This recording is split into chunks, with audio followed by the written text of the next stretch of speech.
Hello dear friends, welcome to this video. इस video के अंदर हम लोग बात करने वाला है चेन रूल के ऊपर। Chain rule in derivative. In the previous video we have discussed about composition of the function and today will be about derivative based called as a chain rule. अब इसका नाम चेन रूल क्यों पड़ा, थोड़ी देर में पता चल जाएगा। मान लेते हैं कि आपके फंक्शन है y equal to f composite g of x। जैसे कि मैंने बाजू में एक एग्जांपल देके रखा है आपको कि y equal to sine X square एक फंक्शन है जिसे मैं f कंपोजिट g के जैसा लिख सकता हूं, f composite g of x, where सबसे पहले x के साथ क्या हो रहा है, सबसे पहले x का स्क्वायर हो रहा है ना, तो g of x is nothing but x square and your f of x is nothing but sine x, right. पहले x स्क्वायर हो रहा है और उसके बाद साइन लग जा रहा है, so it is nothing but x square and then sin x। अगर सपोज आप ऐसे सिचुएशन पर हो कि अब आपको इसका डेरिवेटिव लेना है इस y is equal to sin x square का, मुझे पता है कि y equal to sine x का डेरिवेटिव क्या होता है, उसका डेरिवेटिव होता है माइनस या फिर प्लस, आंसर होता है प्लस, है ना। जब कभी भी फंक्शन c से स्टार्ट होता है तब आंसर नेगेटिव आता है। अगर सपोज साइन एक्स है तो आंसर आएगा प्लस कॉस एक्स डेरिवेटिव, अगर सपोज कॉस एक्स होता तो आंसर आता माइनस साइन एक्स, उसका बनता है डेरिवेटिव। अगर सपोज साइन एक्स होता तो डेरिवेटिव है कॉस एक्स, बट मेरे पास साइन एक्स नहीं है, मेरे पास है साइन एक्स स्क्वायर। तो ऐसे सिचुएशन में हम लोग यूज करते हैं चेन रूल को। जैसे कि यहां पर मैं इसको क्या लिख सकता हूं, y equal to f of g of x लिख सकता हूं। अभी मेरा जो फंक्शन है वो x के टर्म में है और अगर मैं डेरिवेटिव लूंगा तो मुझे मिलेगा dy by dx, मतलब कि मुझे dy by dx ढूंढना है, the change in y with respect to the change in x। But यहां पर x है ही नहीं, यहां पर x खुद एक फंक्शन के फॉर्म में है।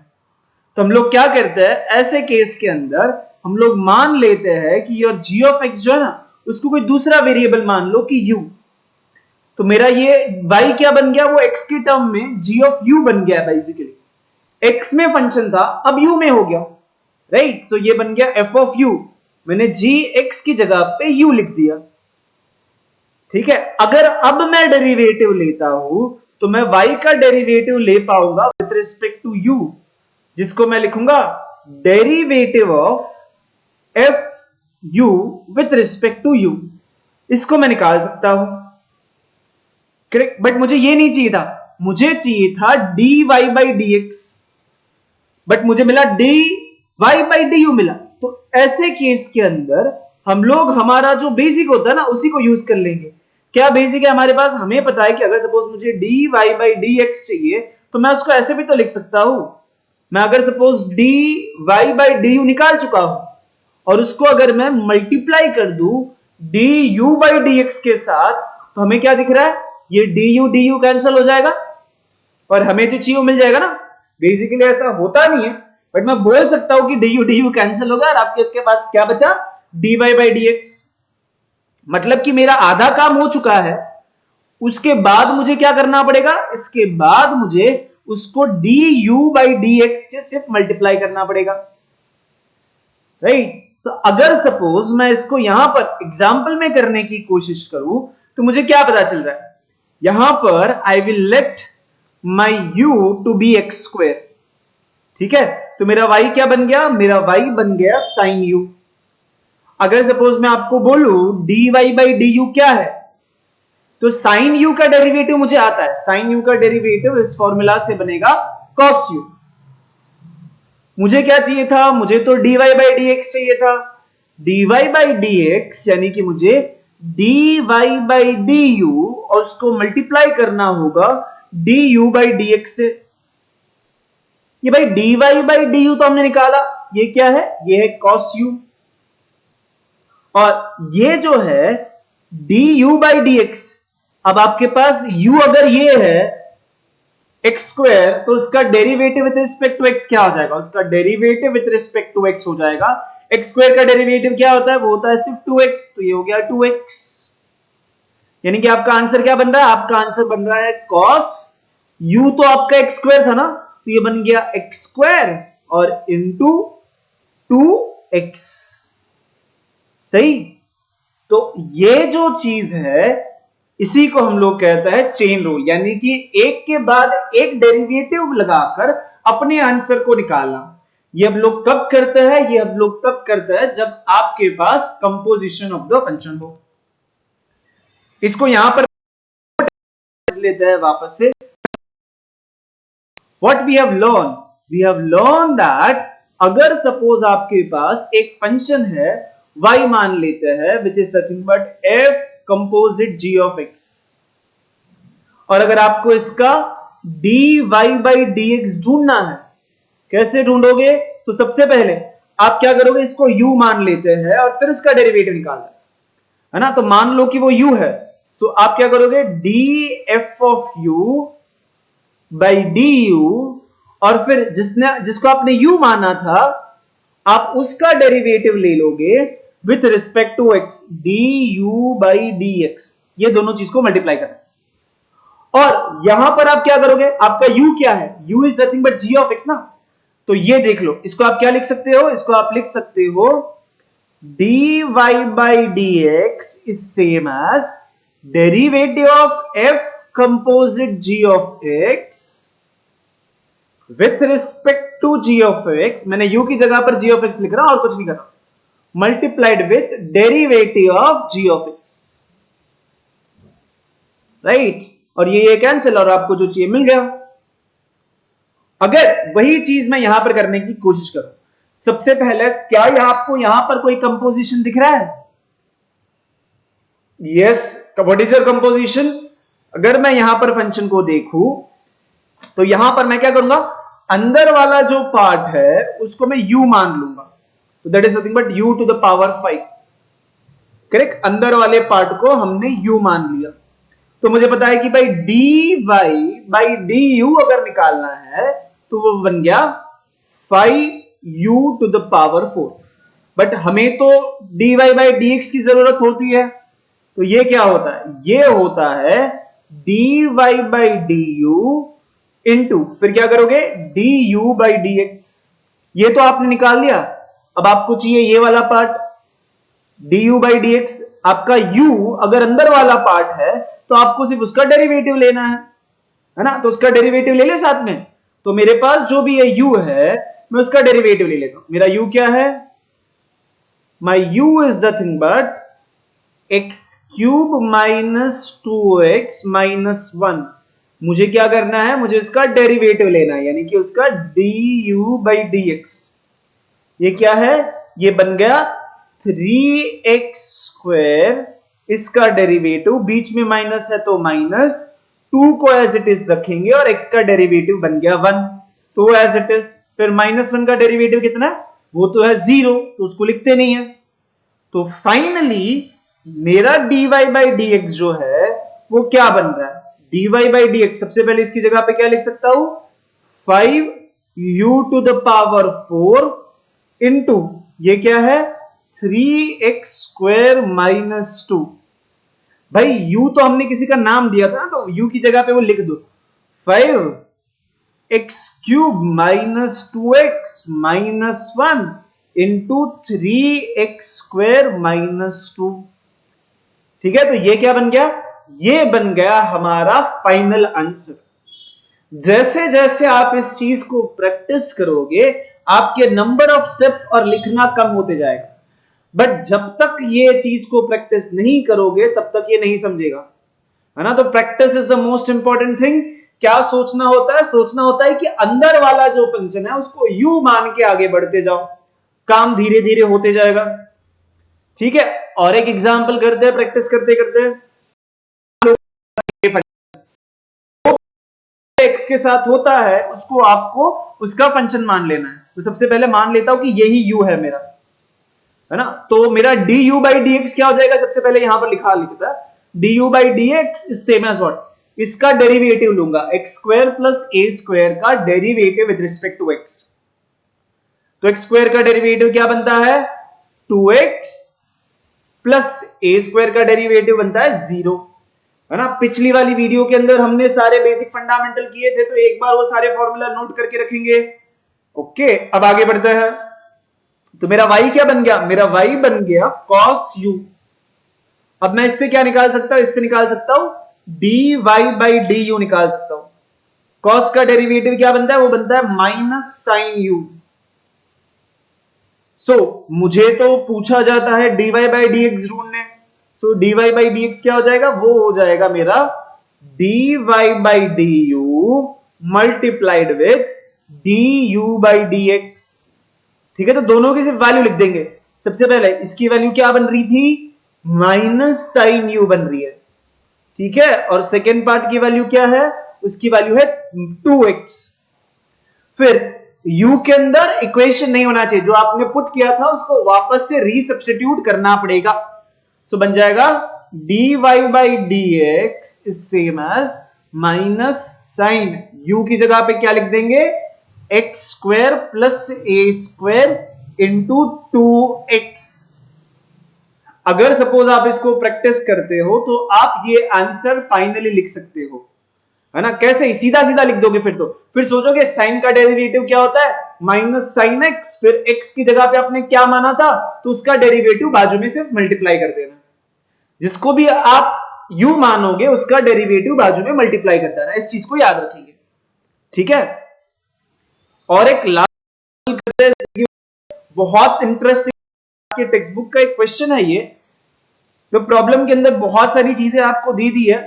Select an appropriate hint from the hint basket. But मैंने यहां पर हिंट बास्केट आपके लिए रखा ही नहीं, बिकॉज मैं चाहता हूं कि हम लोग साथ में इसके बारे में सोचें। सबसे पहला f of x is nothing but x square plus 5 and g of x is nothing but e raised to x plus 3। तो मुझे क्या करना है? f of g of x को पहले लिखना है, यानी कि f के अंदर मेरा इनपुट क्या होगा? इनपुट होगा ये g of x। तो मैं क्या लिखूंगा? f of, इसकी जगह पे मैं क्या लिख सकता हूं? f of e raised to x plus 3 मेरा इनपुट है। तो उस हिसाब से ये क्या बनेगा? ये बन जाएगा x जब इनपुट है तो आपको स्क्वायर करके एडिफाई करना है। तो इसका स्क्वायर करेंगे e raise to x plus 3 the whole square plus 5। Similarly ये क्या है? g of f of x। g of f of x यानी कि g of x square plus 5। यहां पर उन लोगों ने क्या बोला है? जो भी इनपुट है उसको e की पावर में डालो और प्लस 3 करो। जो भी इनपुट है उसको e की पावर में डालो, यानी कि इनपुट क्या है? x स्क्वायर प्लस 5 और आंसर को प्लस 3 करो। सही है, तो ये बन गया आपका f composite g of x and g composite f of x। अब आपको पूछा क्या है? आपको पूछे गए हैं f डैश ऑफ x की value. f dash of x, सबसे पहला हमने क्या सीखा है कि देखो अगर f डैश ऑफ x ये है, ये आपका ओके, ये देखो मेरा f ऑफ x है ना। मैं थोड़ा मिटा देता हूं चीजों को तो क्लियर आउट हो जाए। Okay, f dash of x, अगर सपोज आपका f ऑफ x ये है तो उसका डेरिवेटिव तो 2x बन गया, है ना। x स्क्वायर का डेरिवेटिव 2x प्लस 5 का डेरिवेटिव 0। g ऑफ x का डेरिवेटिव क्या बना? e रेज टू x का डेरिवेटिव वो खुद, और इसका डेरिवेटिव 0, यानी कि ये बन गया e raise to x। The derivative of f composite g of x with respect to x in terms of f1g is what? हमने क्या सीखा था यहां पर? इसका फॉर्मूला क्या बनता है? इसका फॉर्मूला बनता है, आपको क्या करना है? डेरिवेटिव लेना है f का with respect to g of x। ठीक है, तो सबसे पहले इसका डेरिवेटिव लो with respect to g of x। फिर क्या करो? फिर उसको मल्टीप्लाई कर दो g ऑफ x का derivative with respect to x के साथ। सही है, तो ये हो जाएगा आपका आंसर। तो आपको करना क्या है?